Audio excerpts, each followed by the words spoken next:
Ilkka Tuomisto, kerro, minkälainen leiri sinulla täällä Vuokatissa on tähän mennessä ollut? Joo, tässä ollaan nyt 5 päivää oltu Vuokatissa maajoukkueleirillä ja aika tehopainotteinen on ollut, että kovaa myllytystä ja välillä vedetty vähän pitempään jauhettu, mutta sitten myös kisoja mahtunut mukaan. Niin, osallistut ilmeisesti ensimmäistä kertaa tuohon Vuokatin aatelireissiin. Minkälainen kokemus se oli? Joo, se oli ensimmäinen kerta tosiaan ja aika mielenkiintoinen ja kova kisa. Tämä oli aika lämmin keli siinä ja aika haastava.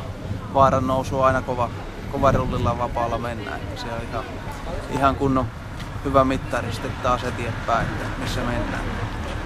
Niin, miltä tuo kesäkuntosi tällä hetkellä tuntuu?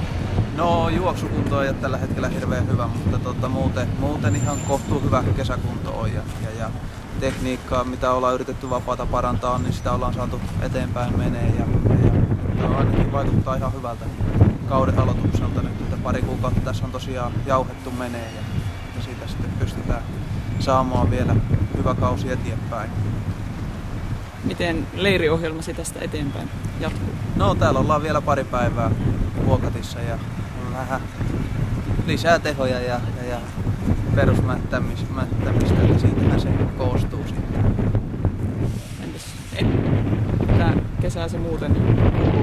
No mitäs, vähän tietysti leiriä ja välillä sitten myös maatilahommia, että semmoista pientä mukavaa puuhastelua sitten siinä treeniin lomassa myös.